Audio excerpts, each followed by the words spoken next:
आप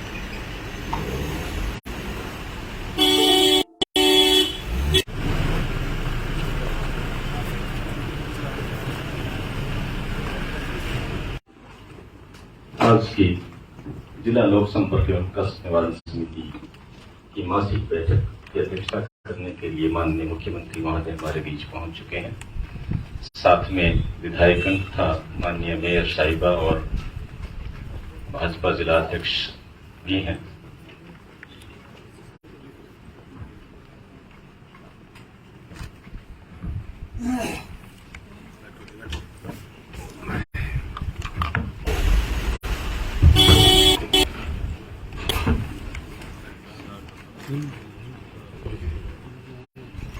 आज की इस जिला कष्ट निवारण समितियों का मीडिया के साथियों का एवं शिकायतकर्ताओं का स्वागत करता हूं। सर, बैठक की कार्रवाई शुरू करने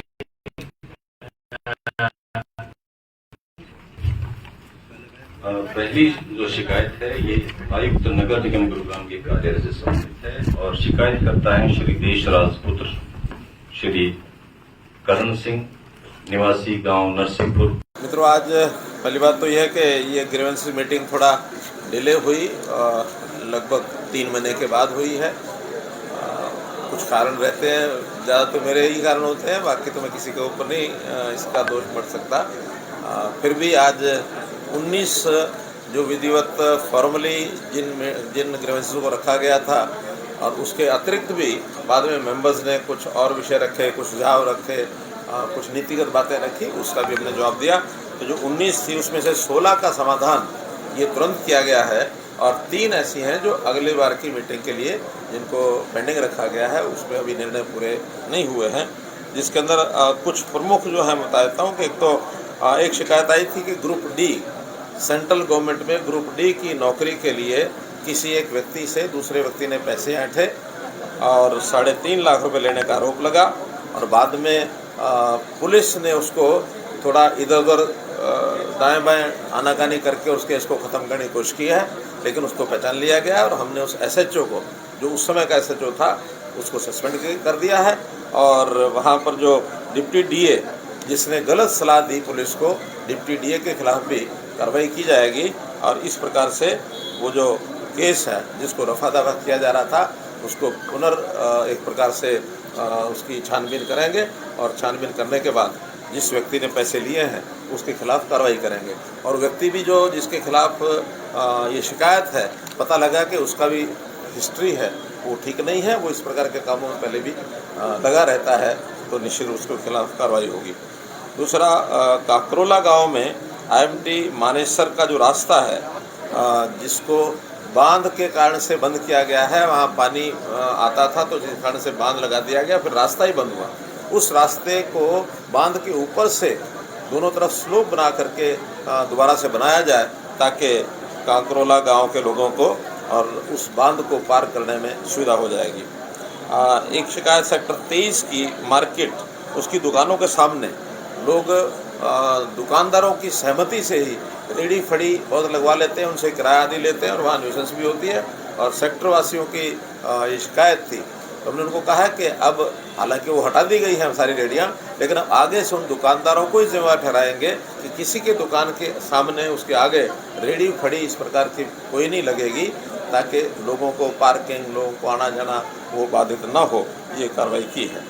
ऐसे हत्या कर दी, ऐसे हत्या पहले कभी नहीं हुई जो निर्मम हत्या अभी हो रही। देखिए, घटनाएं नहीं होनी चाहिए, सब दुखद है, लेकिन आपको पता है कि पुलिस का काम है कि दोषी को जल्दी पकड़ना। कोई भी हत्या होती है उसमें कोई दोषी छूटता नहीं है। अगर ये रोडवेज के केस की बात करें तो ब्लाइंड एकदम था, लोग भाग चुके थे, निकल चुके थे और पुलिस ने अपनी छानबीन करने के बाद दिल्ली से रात को एक गाड़ी जिसके साथ ये एक्सीडेंट हुआ था, जिसमें वो सवार थे जिन्होंने हत्या की थी, उस गाड़ी के टक्कर मार करके उसको रात को करमपुरा से और एक लड़की जो उसमें थी उसकी निशानदेही मिली, उसको पकड़ा। बाकी 3 लोगों की भी जानकारियाँ मिल गई हैं, वो भागे हुए हैं, लेकिन क्योंकि जब पहचान हो गई है तो इसलिए कोई छूटेगा नहीं। जैसे ही पुलिस के काबू में आएंगे सबको दंडित किया जाए।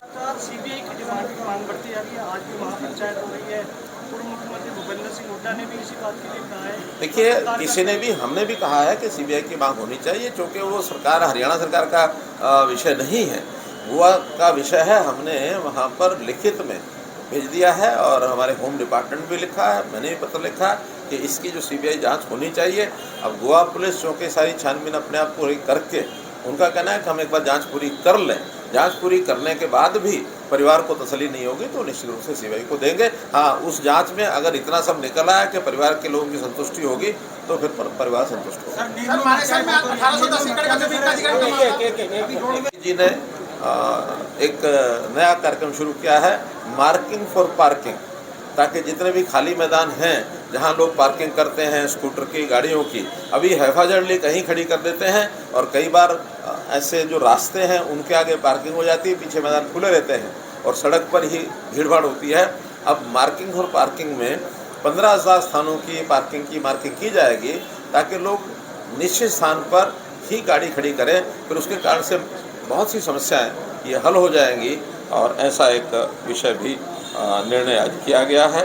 तो इस प्रकार से प्रमुख समस्या ये है, सामान्य समस्याएं हैं जिनका समाधान हाथों हाथ कर दिया गया है। सर, माइनिंग माफिया एक बार फिर दोबारा एक्टिव है। मेवात में भी पुलिस पर हमला किया गया है और बिलासपुर इलाके के अंदर भी एक एसीपी स्तर के अधिकारी पर हमला किया गया है, क्या कुछ कहेंगे इसको लेकर? देखिए, शिकायतें निरंतर मिल रही हैं, हमको कोई आज की नई बात भी नहीं है, लेकिन जहाँ कहीं शिकायत मिलती है तुरंत उसके ऊपर एक्शन लिया जाता है। अभी एक 5 गाड़ियाँ जो हमको शिकायत मिली उसी दिन रात को, और हमने उनको डंपर थे और क्रेन्स थी, उनको इम्पाउंड किया गया है। कभी भी कहीं से भी कोई शिकायत आती है इलीगल माइनिंग की, क्योंकि बहुत बड़ा एरिया कोर्ट के द्वारा बंद किया गया है। ये बात भी ठीक है कि उस इलाके में भी आवश्यकता तो बहुत है माइनिंग मटेरियल की, लेकिन जहाँ कोर्ट ने किसी एरिया को बंद किया है वहाँ किसी भी कारण से इसको बर्दाश्त नहीं किया जाएगा। इलीगल माइनिंग कोई दिन में करे, रात में करे, उसको हर कीमत पर रोका जाएगा।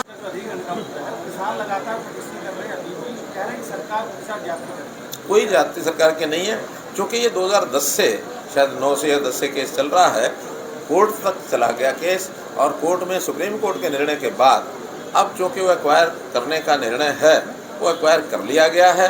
इतना ही अब भेद रह गया है कि रेट चूँकि 2010 के वो बहुत कम थे, और उन पर हमें भी लगता है कि आज के समय में उनको उसका और लाभ मिलना चाहिए। उसके लिए हम स्पेशल पॉलिसी बनाने के लिए तैयार हैं, लेकिन वो उनकी सहमति से ही बनेगी। अगर वो सहमत होते हैं तो हम उनको और लाभ देने के लिए तैयार हैं। सीएम साहब, ऑनलाइन शिक्षकों के जो तबादले किए गए हैं उसमें कई स्कूल ऐसे हैं जहां 2 प्रिंसिपल चले गए हैं, कई जगह ऐसे हैं जहां बिल्कुल स्टाफ ही, टीचर ही नहीं गए, प्रिंसिपल ही नहीं गए, इनको लेकर देखिए, पहली बात तो ये कहीं भी नहीं हुआ है कि कहीं 2 प्रिंसिपल चले गए। आपके गृह जिले में कोई स्कूल है जहाँ पे 4 एक सब्जेक्ट के 4 प्रोफेसर गए? नहीं, वो कोई एकाध गलती कोई हुई होगी तो उसको ठीक कर लेंगे, लेकिन जनरलाइज नहीं करना चाहिए, कोई अपवाद हो सकता है।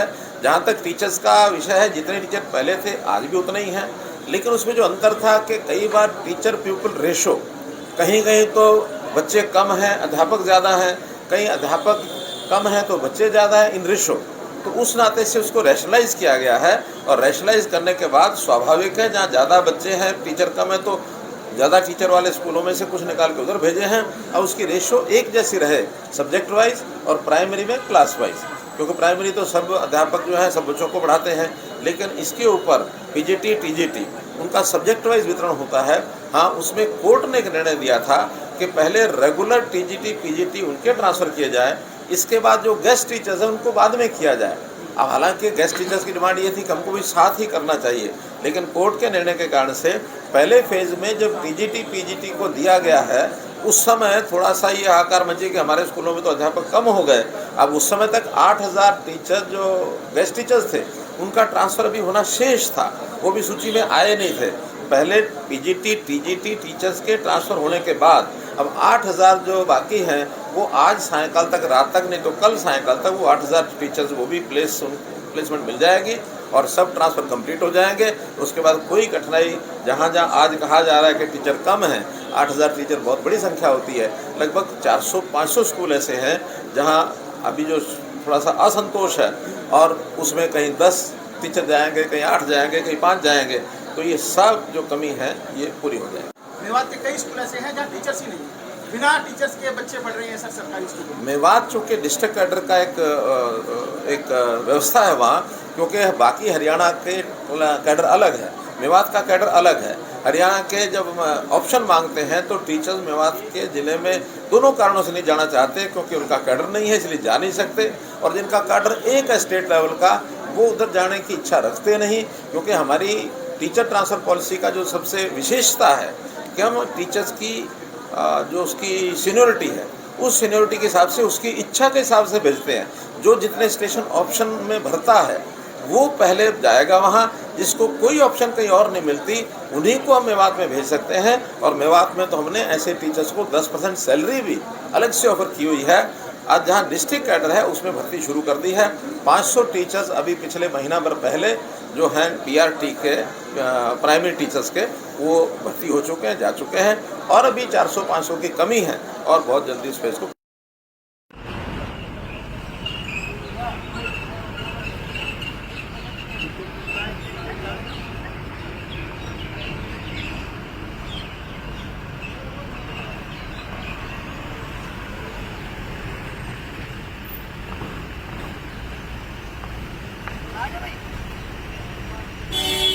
अब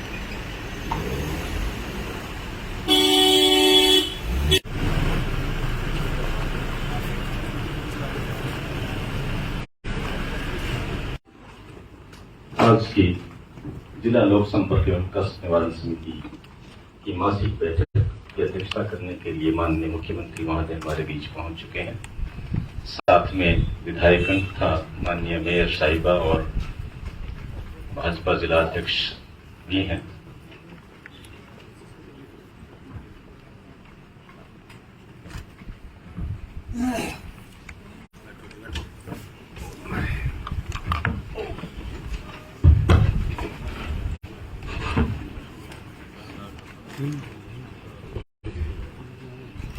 आज की इस जिला कष्ट निवारण समितियों का, मीडिया के साथियों का एवं शिकायतकर्ताओं का स्वागत करता हूं। सर, मैं आपकी अनुमति से बैठक की कार्यवाही शुरू करने की आपसे अनुमति चाहूँगा। पहली जो शिकायत है ये आयुक्त नगर निगम गुरुग्राम के कार्यालय से संबंधित है और शिकायत करता है श्री देशराज पुत्र श्री करण सिंह, निवासी गांव नरसिंहपुर। मित्रों, आज पहली बात तो यह है कि ये ग्रीवेंस मीटिंग थोड़ा डिले हुई, लगभग 3 महीने के बाद हुई है। कुछ कारण रहते हैं, ज़्यादा तो मेरे ही कारण होते हैं, बाकी तो मैं किसी के ऊपर नहीं इसका दोष बढ़ सकता। फिर भी आज 19 जो विधिवत फॉर्मली जिन ग्रीवेंसेस को रखा गया था और उसके अतिरिक्त भी बाद में मेंबर्स ने कुछ और विषय रखे, कुछ सुझाव रखे, कुछ नीतिगत बातें रखी, उसका भी हमने जवाब दिया। तो जो 19 थी उसमें से 16 का समाधान ये तुरंत किया गया है और 3 ऐसी हैं जो अगले बार की मीटिंग के लिए जिनको पेंडिंग रखा गया है, उसमें अभी निर्णय पूरे नहीं हुए हैं। जिसके अंदर कुछ प्रमुख जो है बता देता हूँ कि एक तो एक शिकायत आई थी कि ग्रुप डी, सेंट्रल गवर्नमेंट में ग्रुप डी की नौकरी के लिए किसी एक व्यक्ति से दूसरे व्यक्ति ने पैसे ऐंठे और 3.5 लाख रुपए लेने का आरोप लगा और बाद में पुलिस ने उसको थोड़ा इधर उधर दाएं बाएं आनाकानी करके उसके इसको ख़त्म करने की कोशिश की है, लेकिन उसको पहचान लिया गया और हमने उस SHO को, जो उस समय का SHO था, उसको सस्पेंड कर दिया है। और वहाँ पर जो डिप्टी DA जिसने गलत सलाह दी पुलिस को, डिप्टी DA के खिलाफ भी कार्रवाई की जाएगी और इस प्रकार से वो जो केस है जिसको रफा दफा किया जा रहा था उसको एक प्रकार से उसकी छानबीन करेंगे और छानबीन करने के बाद जिस व्यक्ति ने पैसे लिए हैं उसके खिलाफ कार्रवाई करेंगे। और व्यक्ति भी जो जिसके खिलाफ ये शिकायत है, पता लगा कि उसका भी हिस्ट्री है, वो ठीक नहीं है, वो इस प्रकार के कामों में पहले भी लगा रहता है, तो निश्चित उसके खिलाफ कार्रवाई होगी। दूसरा, काकरोला गांव में IMT मानेसर का जो रास्ता है जिसको बांध के कारण से बंद किया गया है, वहाँ पानी आता था तो जिस कारण से बांध लगा दिया गया, फिर रास्ता ही बंद हुआ। उस रास्ते को बांध के ऊपर से दोनों तरफ स्लोप बना करके दोबारा से बनाया जाए ताकि काकरोला गांव के लोगों को और उस बांध को पार करने में सुविधा हो जाएगी। एक शिकायत सेक्टर 23 की मार्केट, उसकी दुकानों के सामने लोग दुकानदारों की सहमति से ही रेडी फड़ी बहुत लगवा लेते हैं, उनसे किराया आदि लेते हैं और वहाँ न्यूसेंस भी होती है। और सेक्टर वासियों की ये शिकायत थी तो हमने उनको कहा कि अब हालांकि वो हटा दी गई हैं सारी रेडियाँ, लेकिन अब आगे से उन दुकानदारों को ही जिम्मेवार ठहराएंगे कि किसी के दुकान के सामने उसके आगे रेडी फड़ी इस प्रकार की कोई नहीं लगेगी, ताकि लोगों को पार्किंग, लोगों को आना जाना वो बाधित न हो। ये कार्रवाई की है। साहब की ऐसे हत्या कर दी, ऐसे हत्या पहले कभी नहीं हुई जो निर्मम हत्या अभी हो रही है। देखिए, घटनाएं नहीं होनी चाहिए, सब दुखद हैं, लेकिन आपको पता है कि पुलिस का काम है कि दोषी को जल्दी पकड़ना। कोई भी हत्या होती है उसमें कोई दोषी छूटता नहीं है। अगर ये रोडवेज के केस की बात करें तो ब्लाइंड एकदम था, लोग भाग चुके थे, निकल चुके थे, और पुलिस ने अपनी छानबीन करने के बाद दिल्ली से रात को एक गाड़ी जिसके साथ ये एक्सीडेंट हुआ था, जिसमें वो सवार थे जिन्होंने हत्या की थी, उस गाड़ी के टक्कर मार करके उसको रात को करमपुरा से, और एक लड़की जो उसमें थी उसकी निशानदेही मिली, उसको पकड़ा। बाकी 3 लोगों की भी जानकारियाँ मिल गई हैं, वो भागे हुए हैं, लेकिन क्योंकि जब पहचान हो गई है तो इसलिए कोई छूटेगा नहीं। जैसे ही पुलिस के काबू में आएंगे सबको दंडित किया जाएगा। सीबीआई की डिमांड की मांग बढ़ती जा रही है, आज भी महापंचायत हो रही है।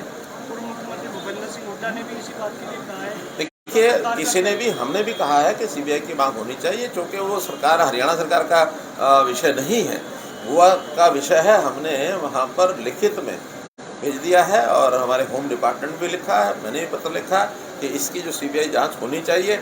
अब गोवा पुलिस चूँकि सारी छानबीन अपने आप पूरी करके, उनका कहना है कि हम एक बार जांच पूरी कर लें, जांच पूरी करने के बाद भी परिवार को तसल्ली नहीं होगी तो निश्चित रूप से सीबीआई को देंगे। हाँ, उस जांच में अगर इतना सब निकल आया कि परिवार के लोगों की संतुष्टि होगी तो फिर परिवार संतुष्ट होगा।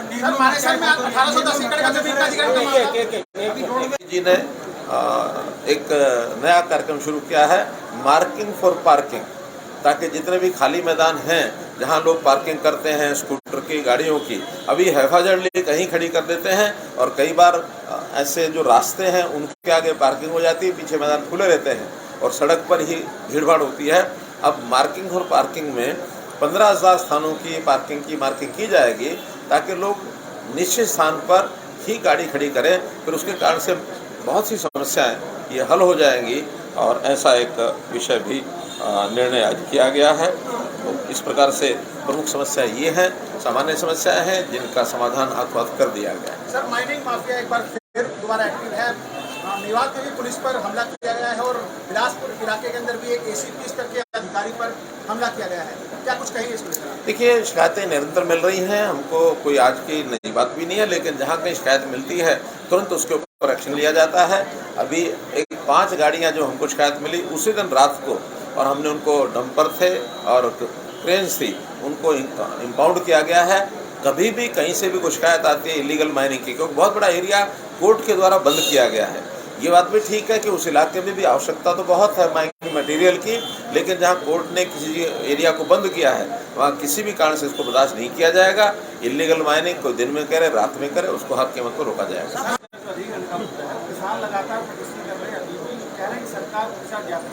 कोई जाति सरकार के नहीं है, क्योंकि ये 2010 से शायद 9 से या 10 से केस चल रहा है, कोर्ट तक चला गया केस, और कोर्ट में सुप्रीम कोर्ट के निर्णय के बाद अब चूँकि वो एक्वायर करने का निर्णय है, वो एक्वायर कर लिया गया है।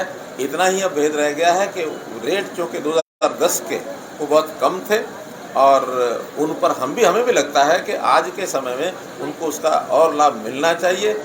उसके लिए हम स्पेशल पॉलिसी बनाने के लिए तैयार हैं, लेकिन वो उनकी सहमति से ही बनेगी। अगर वो सहमत होते हैं तो हम उनको और लाभ देने के लिए तैयार हैं। ऑनलाइन शिक्षकों के जो तबादले किए गए हैं उसमें कई स्कूल ऐसे हैं जहां 2 प्रिंसिपल चले गए हैं, कई जगह ऐसे हैं जहां बिल्कुल स्टाफ ही, टीचर ही नहीं गए, प्रिंसिपल ही नहीं गए, इनको लेकर देखिए, पहली बात तो ये कहीं भी नहीं हुआ है कि कहीं 2 प्रिंसिपल चले गए। आपके गृह जिले में कोई स्कूल है जहाँ पे 4 एक सब्जेक्ट के 4 प्रोफेसर गए? नहीं, वो कोई एक आध गलती कोई हुई होगी तो उसको ठीक कर लेंगे, लेकिन जनरलाइज नहीं करना चाहिए, कोई अपवाद हो सकता है। जहाँ तक टीचर्स का विषय है, जितने टीचर पहले थे आज भी उतने ही हैं, लेकिन उसमें जो अंतर था कि कई बार टीचर पीपल रेशो, कहीं कहीं तो बच्चे कम हैं, अध्यापक ज़्यादा हैं, कहीं अध्यापक कम हैं तो बच्चे ज़्यादा हैं, इन रेशो।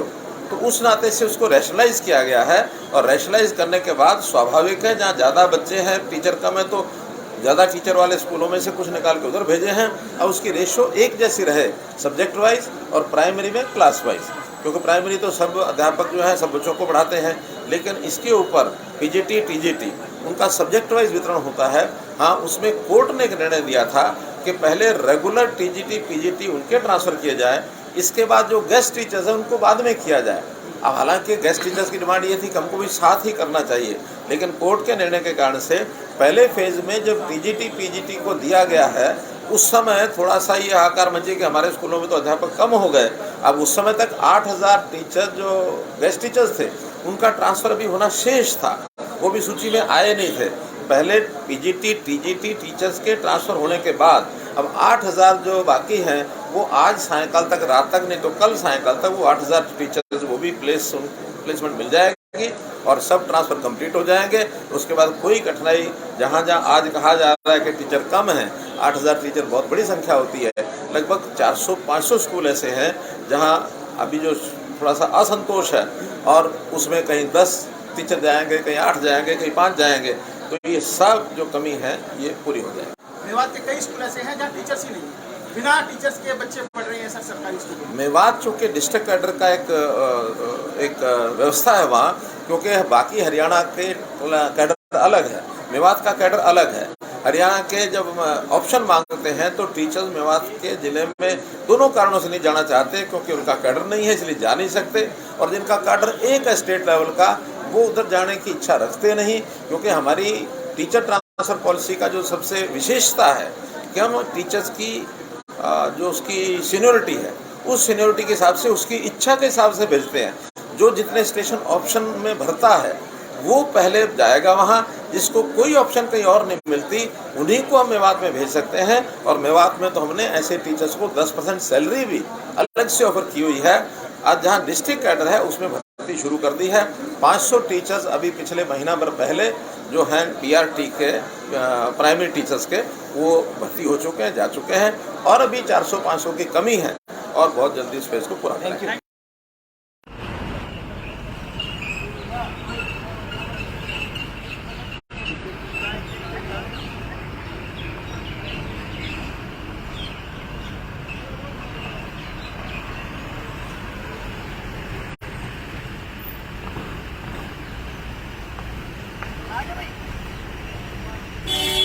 अब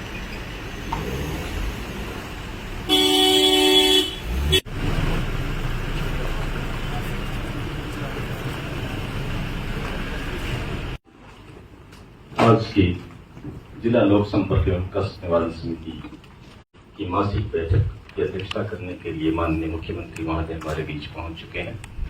साथ में विधायकगण तथा माननीय मेयर साहिबा और भाजपा जिला अध्यक्ष भी हैं।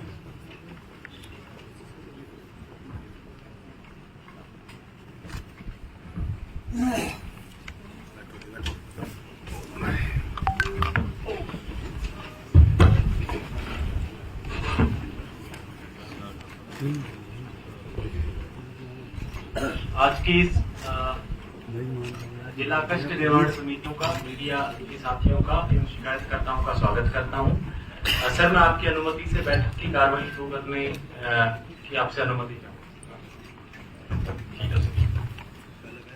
पहली जो शिकायत है ये आयुक्त नगर निगम गुरुग्राम के कार्यालय से संबंधित है और शिकायत करता है श्री देश राजपुत्र श्री करण सिंह, निवासी गांव नरसिंहपुर। मित्रों, आज पहली बात तो यह है कि ये ग्रीवेंस मीटिंग थोड़ा डिले हुई, लगभग 3 महीने के बाद हुई है। कुछ कारण रहते हैं, ज़्यादा तो मेरे ही कारण होते हैं, बाकी तो मैं किसी के ऊपर नहीं इसका दोष बढ़ सकता। फिर भी आज 19 जो विधिवत फॉर्मली जिन ग्रीवेंसेस को रखा गया था और उसके अतिरिक्त भी बाद में मेंबर्स ने कुछ और विषय रखे, कुछ सुझाव रखे, कुछ नीतिगत बातें रखी, उसका भी हमने जवाब दिया। तो जो 19 थी उसमें से 16 का समाधान ये तुरंत किया गया है और 3 ऐसी हैं जो अगले बार की मीटिंग के लिए जिनको पेंडिंग रखा गया है, उसमें अभी निर्णय पूरे नहीं हुए हैं। जिसके अंदर कुछ प्रमुख जो है बता देता हूँ कि एक तो एक शिकायत आई थी कि ग्रुप डी, सेंट्रल गवर्नमेंट में ग्रुप डी की नौकरी के लिए किसी एक व्यक्ति से दूसरे व्यक्ति ने पैसे ऐंठे और 3.5 लाख रुपए लेने का आरोप लगा और बाद में पुलिस ने उसको थोड़ा इधर उधर दाएं बाएं आनाकानी करके उसके इसको ख़त्म करने की कोशिश की है, लेकिन उसको पहचान लिया गया और हमने उस SHO को, जो उस समय का SHO था, उसको सस्पेंड कर दिया है।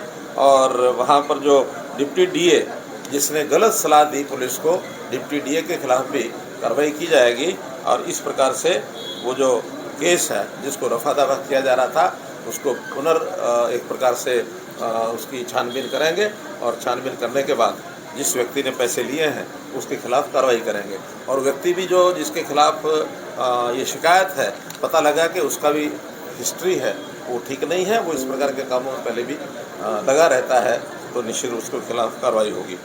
दूसरा, काकरोला गांव में IMT मानेसर का जो रास्ता है, जिसको बांध के कारण से बंद किया गया है, वहाँ पानी आता था तो जिस कारण से बांध लगा दिया गया, फिर रास्ता ही बंद हुआ।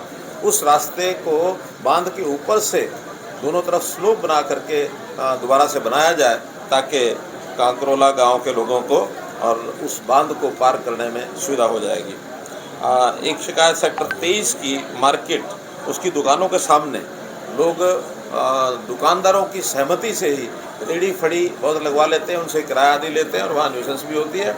और सेक्टर वासियों की ये शिकायत थी, तो हमने उनको कहा कि अब हालांकि वो हटा दी गई हैं सारी रेडियाँ, लेकिन अब आगे से उन दुकानदारों को ही जिम्मेवार ठहराएंगे कि किसी के दुकान के सामने, उसके आगे रेडी फड़ी इस प्रकार की कोई नहीं लगेगी, ताकि लोगों को पार्किंग, लोगों को आना जाना वो बाधित न हो। ये कार्रवाई की है। साहब की ऐसे हत्या कर दी, ऐसे हत्या पहले कभी नहीं हुई जो निर्मम हत्या अभी हो रही है। देखिए, घटनाएं नहीं होनी चाहिए, सब दुखद है, लेकिन आपको पता है कि पुलिस का काम है कि दोषी को जल्दी पकड़ना। कोई भी हत्या होती है उसमें कोई दोषी छूटता नहीं है। अगर ये रोडवेज के केस की बात करें तो